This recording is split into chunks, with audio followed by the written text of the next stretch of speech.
If I could sing without your wanting to turn the channel, I'd start this great cloud out with Happy Trails to You. Leonard Sly, later known as Roy Rogers, King of the Cowboys, was actually born in the city. The grounds are now Cincinnati Reds Stadium. Leonard's family tried their hand at farming near Duck Bend, Ohio.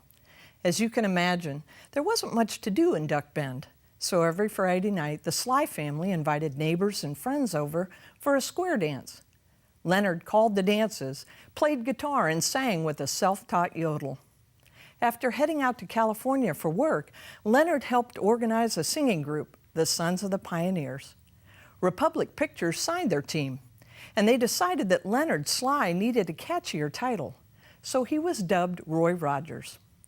In 1947, Roy married Dale Evans. Their commitment to Christ the following year began to show itself on screen and off.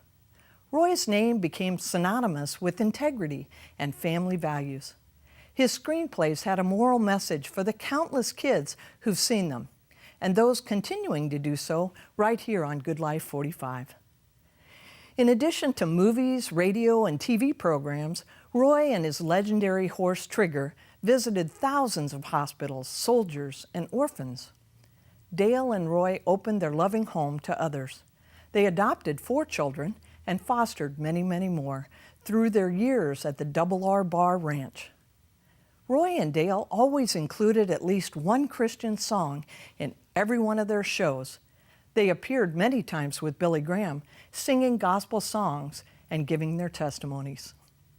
Roy has 4 separate stars on the Hollywood Walk of Fame, 3 for motion picture, TV, and radio, and 1 for singing with the Sons of the Pioneers.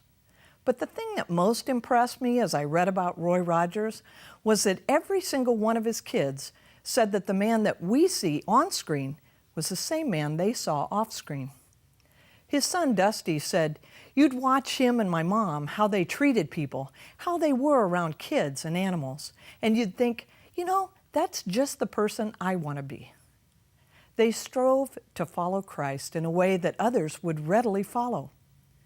Married for over 50 years, Roy and Dale sang their famous Happy Trails to You song for the last time in 1998. Roy Rogers, 4 stars on the earth and countless stars in his crown, learned how important it is to drop every unnecessary weight and those sins that easily trip us up. He's in that great cloud of witnesses surrounding us, singing to remind us to keep our eyes on Jesus, the author and the finisher of our faith. Happy trails.